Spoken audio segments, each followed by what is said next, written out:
Hey everybody, I'm JimClassic again, and you are watching Geekin. And for today's video, I am talking about the Transformers Studio Series 86 Ultra Magnus.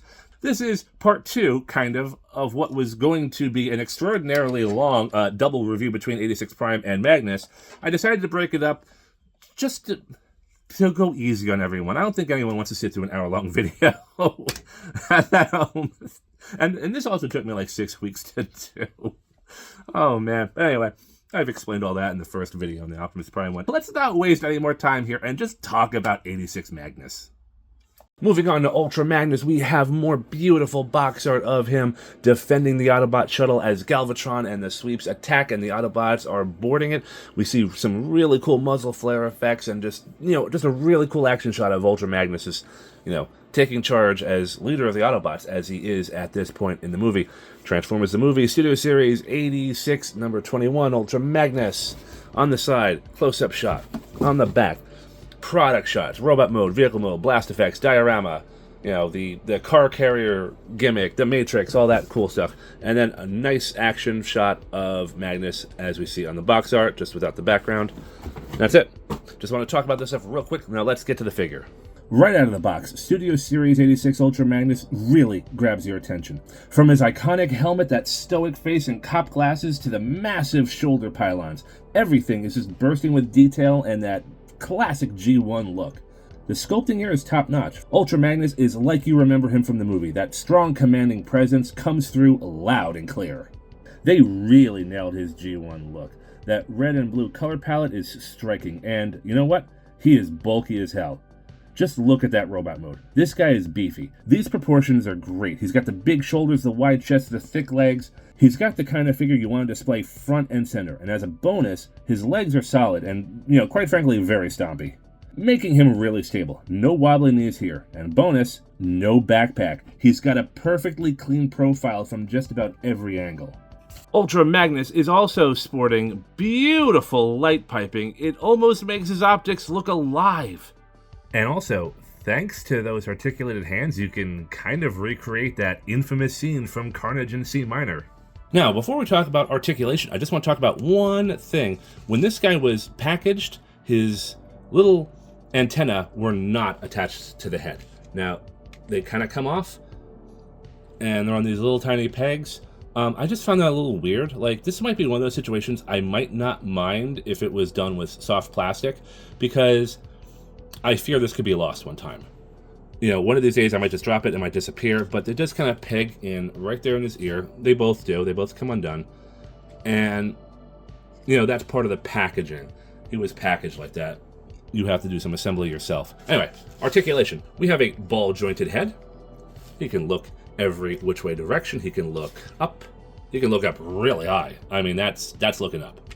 That is good.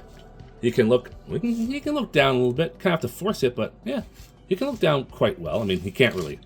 What's he going to see other than his own chest? But he can look down. As far as articulation, as far as the shoulders, they are on a nice ratchet. They just go full 360. They can go up like so on this little hinge. If you remove this tab, he can kind of do a butterfly joint. Really, that's part of the transformation. But I mean, hey, if you don't tell anyone, I won't. Put that right down there. 90-degree bend at the elbow. He has a... Whoops. Wait, doesn't he have a bicep joint? Yeah, he's got a bicep joint. It's a little weird. I don't like it. I think... Hold on. Yeah. Yes and no on the bicep joint. It's... If I were to do that, and then it just comes right off. All right, these mushroom pegs are a real pain. Get that back in there. All right. So no, not really on the bicep joint. Like, you can kind of do a little bit of swiveling, but it's very limited, and that's mainly because why are you doing the splits? Mainly because his bulky shoulder joint. But he does have rotating wrists. You can't see it because my giant hands are in the way.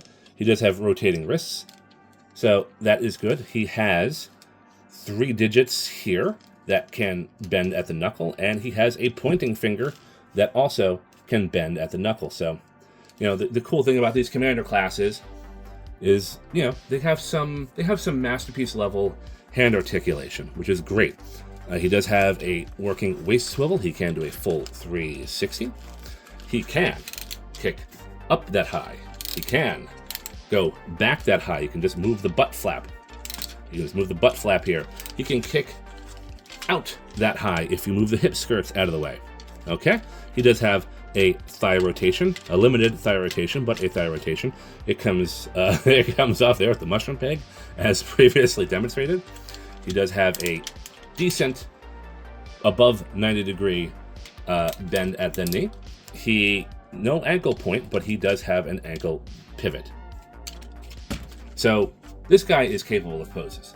Magnus does have an average range of motion, and you can get him into some decent poses. However, in my opinion, due to his proportions, i.e. shoulder pylons, large boots, etc., I think dynamic, more extreme poses are off the table for him. At least as far as I'm concerned. I tried to get him into some pretty extreme poses, and I just had a hard time doing it, and I don't know if it can be pulled off for him. Now, we have a few accessories here. We have his classic blaster. Now, unlike the original Ultra Magnus, which had like a reversible gun, like he had a handle here and he had a handle upside. Actually, I think that might be representative of the upside down handle for the smaller White Optimus, but it's not very usable here. Actually, no, let's find out if it's usable. We're gonna take off the shoulder rocket. We're gonna try putting it right there. Oh my God, it works. So this does work. It's a stumpy little thing. It's a stumpy little 5mm port, but it does go on a 5mm port. That's awesome. So I guess you could reverse it like the original J1 toy, but really, why would you want to? But this is a clear plastic gun which has painted silver. As you can see right there is like this clear plastic thing, but not on that side. This might be for, I think you can attach it somewhere on Magnus, maybe back there. Let's see. Nope, it won't attach there. That's not what that's for. I thought that might be to attach it, but this little post here is probably to attach it. I forget where at the moment. It'll probably come back to me later. Other accessory, he does come with his 2 shoulder-mounted rockets. The missiles do come out. And, you know, it looks just like the old spring-mounted toy, except it's not spring-mounted.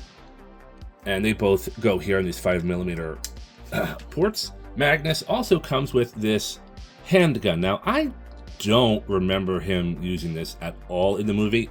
I mean, maybe he did. Don't quote me on that. I just don't remember seeing it. You know, the gun is kind of cool. I mean, it's the same silver type plastic. It's got the clear bits, and it's got the white handle, which I guess the white handle, I don't think that's painted. This might be a separate piece.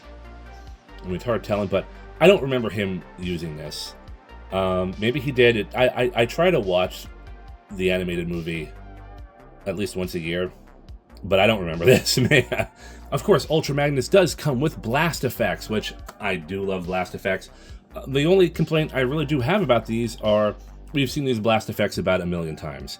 At least with 86 Optimus Prime, we did get some original blast effects. I mean, you know, that's a year ahead of this figure, so you know, take that into context.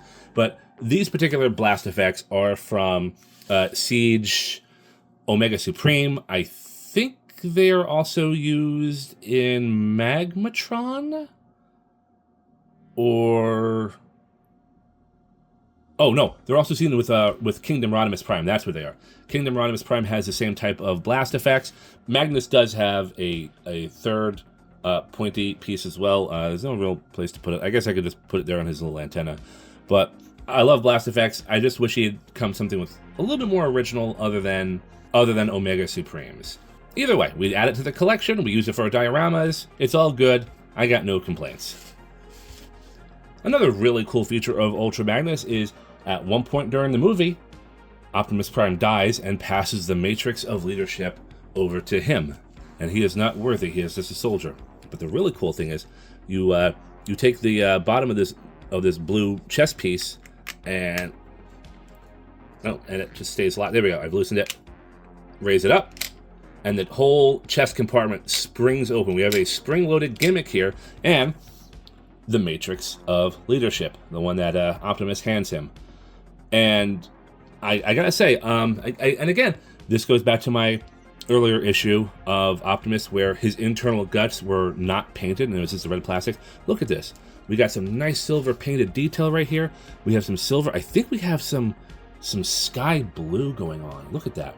We got some silverish blue, regular silver. Of course, we got the Matrix. Let's try going this way. There we go. Popped it out. So, your standard Earthrise Matrix. They are going to use this thing until the end of time. I mean, we're even going to see this again. Whoops. We're even going to see this again with, I think it's Nova Prime or Primus Prime. You know, for the new Age of the Primes line, they're keeping this Matrix. So this thing, this little MacGuffin is definitely hanging around. But, you know, it's nicely painted. It looks good. I mean, you know, as most Matrixes tend to be. The only Matrix I have ever gotten that was in really terrible shape was Kingdom Rodimus. I think with Kingdom Rodimus, the crystal was painted instead of clear plastic, and that paint was kind of bleeding all over the core of the Matrix. But this is nice. It looks good. You know, it's got that translucent plastic, and it just, you know, it does look good. Fits right there. Yeah. Oh, did I put it upside down? No, there we go. It fits in. We close the doors here, and then we close the chest, and it just locks into place. Ultra Magnus's arms can be detached. Now, this was supposed to happen during the 86 movie. Well, that did happen in the 86 movie. He blew up, but specifically, he was drawn and quartered by the sweeps, which that never happened in the movie. He just blew up instead after taking a substantial amount of damage. But still, that feature is alive and well for this figure. And allow me to demonstrate. First off, starting with the arms, we're going to open up this panel, kind of partially transform it. And what we see here is kind of like a Combiner Wars gimmick, which I wish I had something Combiner Wars with me. I would totally try it out. So yeah, it just kind of unpegs like that, both of his arms. So we can basically, you know, sweeps, terminate him. Just rip him apart, piece by piece. On the inner thigh, we have another one right there. Now that we have to kind of lift up the leg panel, comes off. Lift up the leg panel, the hip skirts. Hold on, I have to do it this way. There we go. And here we have Ultra Magnus, drawn, quartered, dead. Or at least mostly dead. But that means he's partly alive. Anyway. So yeah, we got some cool this came off the mushroom peg. Oh my gosh. That's not how that's supposed to be removed. But I guess you can just remove it from the mushroom peg too if the Combiner Wars gimmick doesn't work. Yeah, there it is, right there. Okay, that was dumb. Alright, well, that was a mistake. That was a goof. Why put a mushroom peg on a Combiner Wars peg when that's dumb? But anyway, hopefully it's a simple fix. Let's find out. We're gonna lift up the skirt, put that back. There, okay, good. And come on, there we go. Combiner Wars, the Combiner Wars gimmick is right there and perfectly fine. So, but yeah, which is kind of cool. This is kind of a neat little gimmick. You can have the sweeps just basically come right in and, you know, kill them. Moving on to comparisons. Here we have Commander Class Optimus Prime standing next to Commander Class Ultra Magnus, and wow, what a size difference. I mean, Ultra Magnus is huge. I kind of regret not breaking out my Studio Series Grimlock right now for size comparisons, but yeah, Magnus is big. Magnus is a big chunky guy, and Optimus is pretty good too. I mean, don't get me wrong, but he is, you know, he is a over-glorified Voyager with the trailer making him a commander. That's fine. I'm not complaining. I mean, this is a really good Optimus Prime figure, but the size difference is wow. And they look, and here we have here are the 86 Autobots all compared together, and even though Optimus is standing on his platform, Ultra Magnus is still bigger than him. It's quite remarkable how big Magnus is by comparison to Optimus. But then again, you know, that Commander Class price is all in the trailer. We also have to compare Magnus with a few other figures. Well, let's start with Siege Magnus right there. Now this is that was the mystery box version of Magnus. I think he came with like a red version of Rook and some Energon cubes, and he's got all the extra dirt and scuff. Like, this is supposed to be the Netflix, accurate adaptation of Magnus. And of course, I mean, look at this. What am I going to do with this guy now? I mean, again, this is the same mold. This is the same mold as Nova. It's all, these two guys are pretty much the same mold, or the same engineering, but different molding. Also, Kingdom Ultra Magnus. I mean, look how big Studio Series Magnus is compared to the Kingdom version and the Siege version. And these two are supposed to be like the same guy from the same line, except this is the Earth version, that's the Cybertron version. But just look at this, man. These two guys are officially retired. What do I do with them? And on top of that, I even have the Shattered Glass Magnus. I don't have it here, but Studio Series Magnus has won. He has beaten them all. And last but not least, we're going to break out an old school Magnus, the City Commander from Fans Projects. Who remembers this guy? This guy was revolutionary back in, 2008? Underneath is the Classics Magnus and then the Fans Project armor over top. But I mean, this guy was big. He's actually bigger than Kingdom Magnus too, if you look at him. But yeah, one Magnus to rule them all. We got 86 right there. And holy moly, Ultra Magnus is taller and bulkier than Studio Series Grimlock. Okay. He comes with the awesome diorama background of the Autobot shuttles taking off when Galvatron and his newly reformatted Decepticons are attacking Metroplex City the second time around. And, let's just get Magnus out of here. That is a beautiful piece of artwork. This, I might actually keep. The Optimus backdrop of the battle-damaged Autobot City, I can't work with this. I don't really like this all that much. But this, with the shuttlecrafts, this is an awesome image.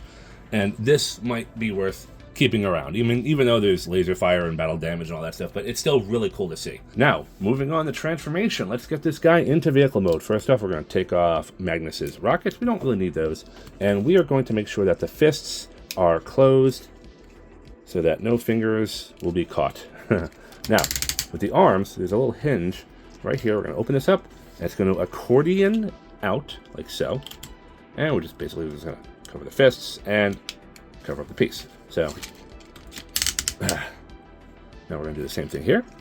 Da-dum, da-dum, ba-dum. All right. I've always been amused by this because the original Magnus didn't do exactly this, but ultimately it covers up the wrists. It always kind of reminded me of Mega Man's Mega Buster. I think with my old Magnus toy when I was a kid, I lost one of the fists, and ultimately one of his arms became a Mega Buster. Anyway, since I always forget about this, I'm just going to untab these shoulder pieces right here, right now, because I sometimes forget during the transformation process. But the next step is these shoulder pieces, the ones that I demonstrated earlier for the butterfly joint. We are going to untab these. There we go. They are untabbed. Now, next, we are going to... We're not going to worry about the arms just yet. But these side pieces of the chest are going to open, and then we're going to lift the entire chest up. Okay? We have the chest up. Also, be sure to rotate this. I sometimes forget about that, so this piece needs to be rotated. But again, we will get to that. So, this is untabbed, this is untabbed. Everything here is untabbed. And what we kind of do is, this chest is on a hinge right back here. So this is going to go over Magnus's head. Okay? Now can I do this? Yeah. I want to do that now, because like I said, I do forget about it. And this whole assembly is going to kind of unfold here, and it looks a little weird. It is a little weird. It's not an impossible transformation, just a little weird. I'm going to raise this up a little bit. There we go. I want you to see what's going on here. So as you can see, the windows of the truck are here. We're just going to fold this out.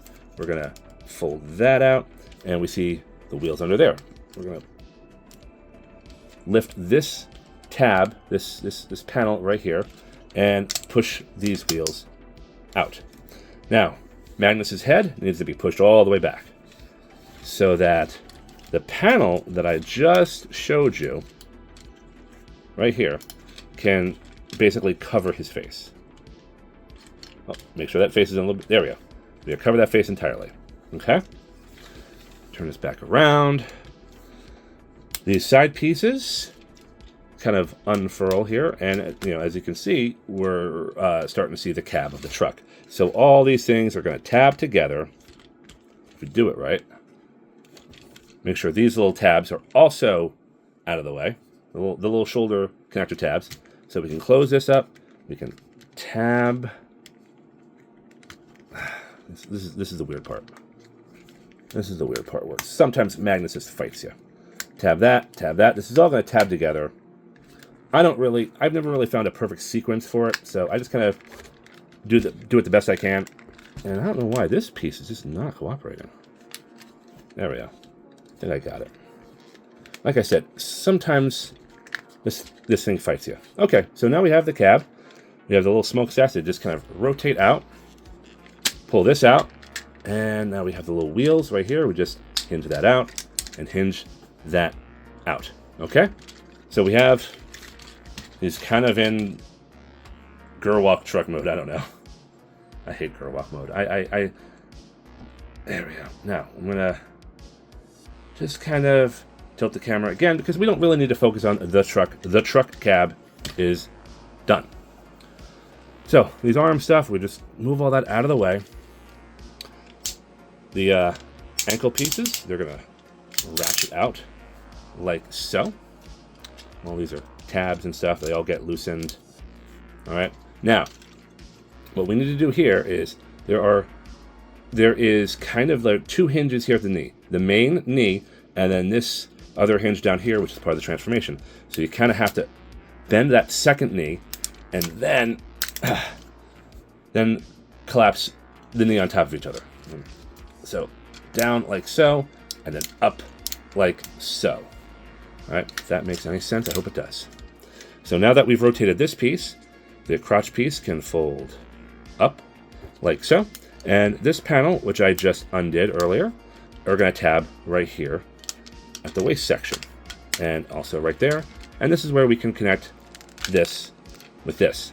Now, these pieces right here, we're going to hinge this out. I don't know why this is already out. It doesn't... Oh, that's why. There we go. It's on a little bar. Okay.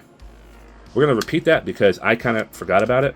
So this piece right here is going to swivel or rotate, and then we're going to push it forward on this little bar.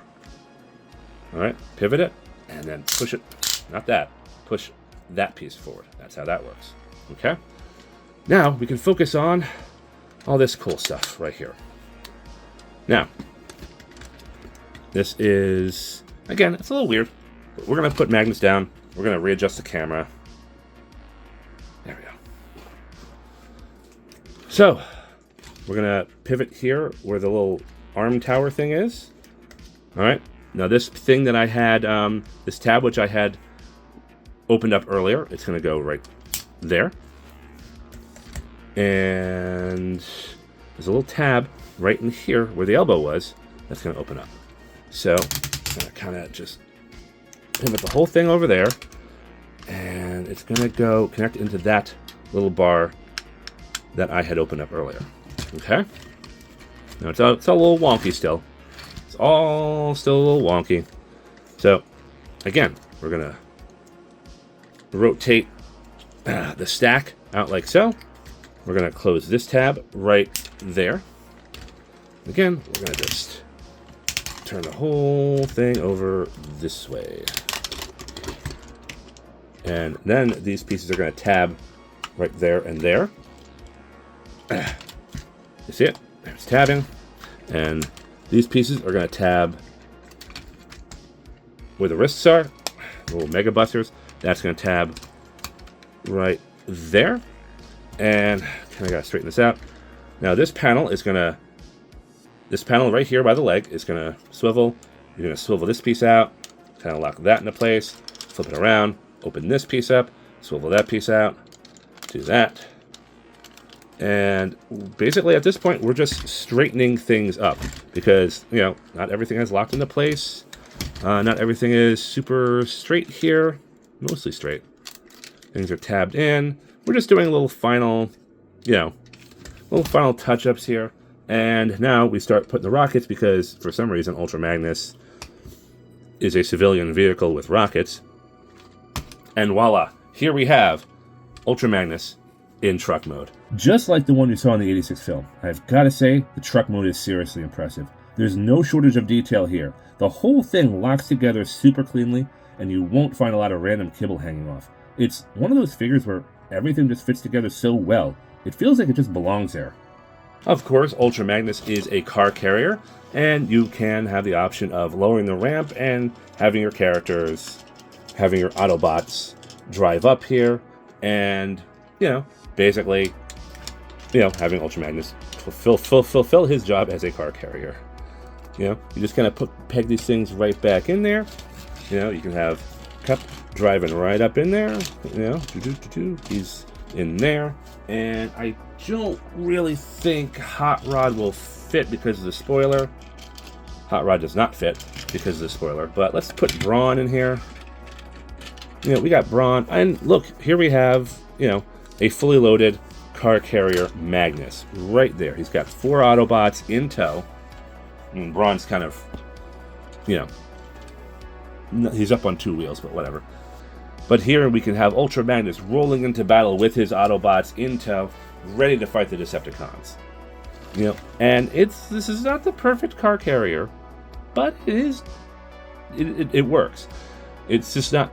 The original Ultra Magnus toy could probably hold 4 Autobot cars very easily and very comfortably.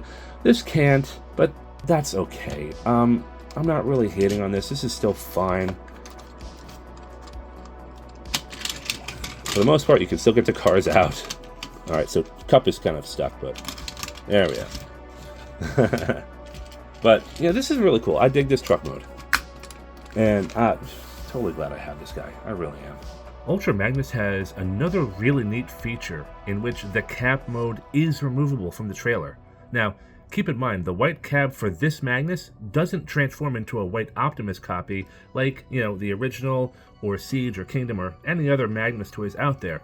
If you were to transform the cab, it would only be Magnus's head and shoulders, which I guess could go well for the battle damage version. But Hasbro didn't have to take that extra step to make the cab removable, but they did. And I appreciate that. It is just a neat little feature and not really something you saw in the cartoon show or ever imagined was really capable for Ultra Magnus, but I guess it is. Anyway, let's just compare this guy with a few other Magnuses or Magni. Here we have the Siege Magnus. This is the dirtied up one, the car carrier, and here we have Kingdom Magnus.